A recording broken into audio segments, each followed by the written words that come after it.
Zono. I was born in Velkom on the 18th of September 1966. My parents originate from a small town in the Eastern Cape called Mutino, next to Queenstown. I'm from a family of four, with the elder brother deceased now, and it's only the three of us remaining. I started my primary education in the very town Mutino in the Eastern Cape, from sub A, what was called then, to standard 2. Then in 1978 I moved to Velkom, where I studied from standard 3 to what was then called Form 1. In 1982 I went to Lebogang to start my high school education till 1984, when Xhosas were moved to Tito. I had a one-year span at Tito doing Form 4 then, and we were sent back to Lebogang 85. That's why I did matric, but I couldn't complete it due to my involvement in politics. Thank you, Comrade Chino. I believe you started to be involved in the struggle at high school. How this came about? At the time we arrived at Lebogang in 1982, just on our arrival during our first year, apparently a COSA structure had been existing at the school at the time. And when we arrived, there was a COSA principal who was called Sambani, I can't recall his real surname, who was being expelled and by students. And COSAs then at the school contested that, was against his expulsion. So some mini boycotts took place, and that's how we got baptized into COSAs. It's just that I must indicate then that the expulsion of Sambani, or the Sambani saga, was along tribal lines, because most of the comrades who were members of COSAs were predominantly Xhosa speaking. And after that boycott, but COSAs didn't win that battle, because Mr. Masitsa, who happened to be Sotho then, became the principal. The boycott subsided, were recruited into COSAs. It's just that I must mention that at the time we were scared of the police, we were still very young, and we never had an in-depth knowledge of politics in terms of the content or what it was all about. Okay, so due to the riots in Thabo in August 1984, there was the first casualty, Papiki Luape. Do you still remember this? Were you involved in organizing his funeral? What was your role? Look, let me put it this way. It's 1st of August is what we now call Thabong Day, when boycotts started. It was in August 1984. I was a Tito at the time. And one of the comrades who triggered or initiated the boycott, not that I'm elevating myself, but it had been difficult for COSAs to call boycotts around national issues of SRCs and so on. But you see, what really mobilized us, together with a comrade called Papi Ngesi, was the fact that we stayed without a science teacher for almost, physical science teacher for almost 6 months. And there were issues of corporal punishment. Students didn't have a voice. We had the prefect system, which was an extension of the administration, what you would call that. Now, on the first, we decided to move out of classes and call students to an assembly. We compiled a list of demands, and that's how the boycott started on the first day. But back to Papiki Luape. Papiki Luape was the first victim here in Thabo to be shot by police during the riots. Because when we boycotted classes, the school management called in police, and that's how the riots started. Now, during Papiki's funeral, I was part of the organizing team. And my first detention came about as a result of his funeral, because on the day 2 days before he was buried, we went to some place here in town, I can't recall what's called now, it's a long time ago, to print programs. And we're told by the people there that we should come and fetch the programs on the day of the funeral, which would be a Saturday morning. Myself and Comrade Tiro went to fetch the programs, but we didn't make it to the funeral. We got detained immediately when we came out of the store that had printed the program. We didn't realize then, we were not aware that we were under surveillance and security branch cars were parked outside. We got detained at Janofmeyer police station till after the end of the funeral.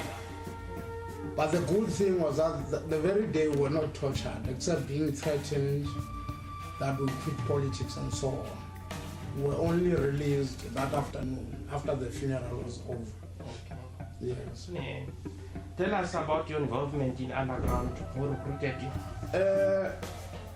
Maybe I should start this way. The boycotts had started in '84. I was a member of COSAS then. In '85, I was elected chairperson of the Congress of South Africa, COSAS branch in Velkom.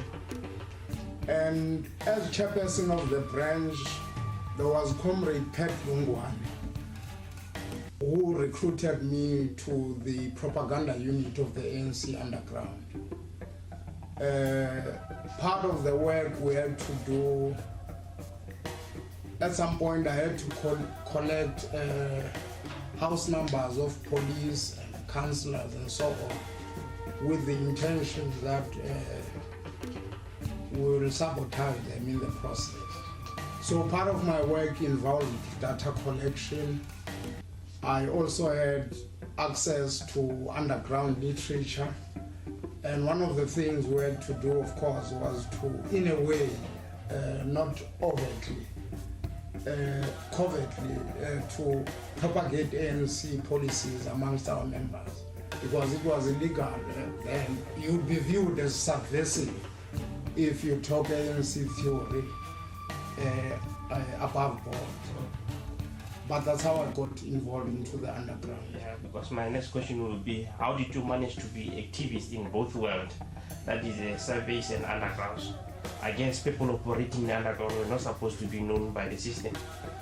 Look, that was not the overall or a blanket policy that you can't be involved above board and underground.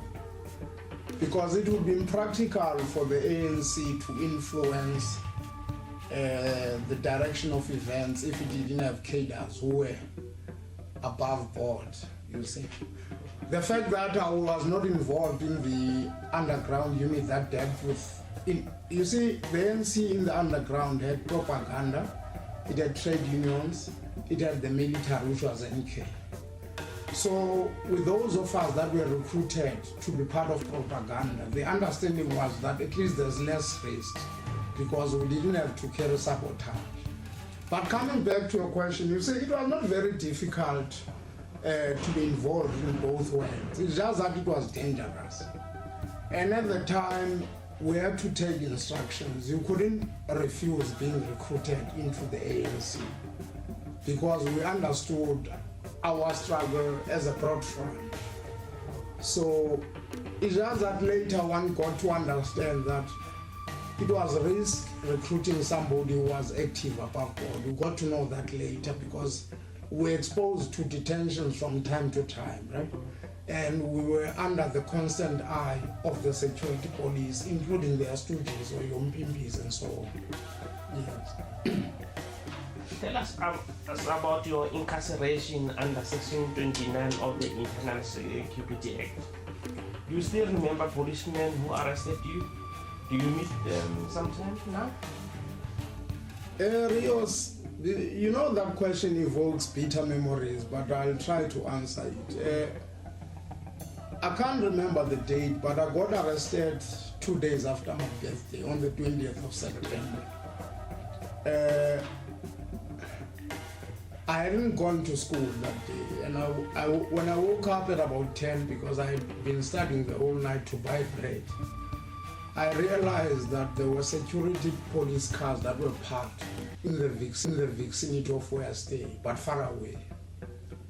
But because it was in our habit not to run away from the security police because we believe that our cause was genuine, I never thought I would be arrested. But when I came from the shop, the first security branch to arrive was a Mr. Yoho. He was well known in Thabo. I was held at gunpoint, and subsequently, exactly, yes. Subsequently, other senior security branch officials arrived. There was a colonel, I believe he was the head of the security branch, Mr. Kuhn. There was a Lieutenant Fenter. There was Captain Van Vieren and other black security branch officials.